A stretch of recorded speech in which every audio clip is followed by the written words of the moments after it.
My name is Marie Levy Pabst, and I show parents how to create balance by maximizing time and energy on what matters most to them using systems. So I'm here today to talk about pockets of time and sort of a system for using pockets of time wisely and effectively to help you create balance. All right, so let's talk about pockets of time. Pockets of time are just those 3 to 30-minute chunks of time that we have in our days and our weeks that are unplanned and unpredictable. We may not get them, right? We might hope to get them, or we think we'll get them, but it might depend on our children's whims or our commute or whatever it might be. So I want you to think about those pockets of time, and in the comments, go ahead and share, like, what's one example of a pocket of time that you have? So for example, for me, there's always a little bit of a pocket between when I pick my kids up, because I get there early enough so that I'm not late, but also I have a little time to sit in the car, especially when it's cold. Another pocket of time is my commute home from work. Another pocket of time is sometimes when the kids are playing nicely, and I have no idea how long it's gonna last, but I might have 5 minutes, or 10 minutes, or 30 seconds, and it's this little pocket that I don't have a plan for how to use it, but, or if I don't have a plan for how to use it, I usually don't. I usually just check my phone or whatever.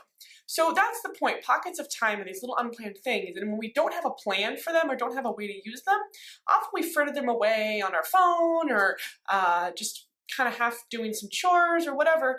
Nothing wrong with that, except that it may not be maximizing our time and energy on what matters most to us. In Create Balance, I'm all about naming what matters most to us and finding ways to do more of that in our lives. Pockets of time are a great way to do that. And the number one way you use these pockets of time wisely is by pre-making the decision. So if you know that you want to have more time for fun and enjoyment in your life, know that you want to use your pockets of time for that, whatever that looks like for you. Does it look like playing a favorite song? For me, it looks like reading a book or reading a chapter in a YA novel, right? What is it that looks like relaxation and just personal enjoyment for you?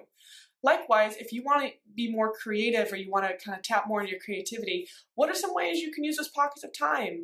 Is it with a sketchbook? Is it with a notebook and writing? What does that look like for you?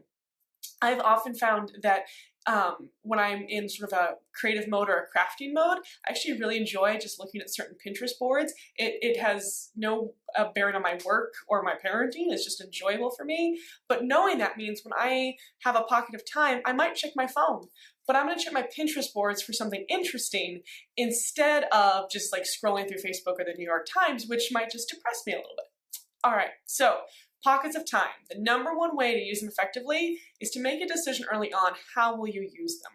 And also get whatever materials you're going to need. If you really want to use your commute time to relax and do something you enjoy, and that's listening to a podcast, download the podcasts. If you want to use your downtime with your kids, your pocket of time with your kids, to play silly word games, have some in mind, whether you print them out or just know that have them listed in your head or store them somewhere on a Post-it. So pre-make how you're going to use your pockets of time, like pre-decide, and then have the materials available. And then see how it goes. How can you use those 5-10-minute pockets in a way that really maximizes your time and energy on what matters most to you?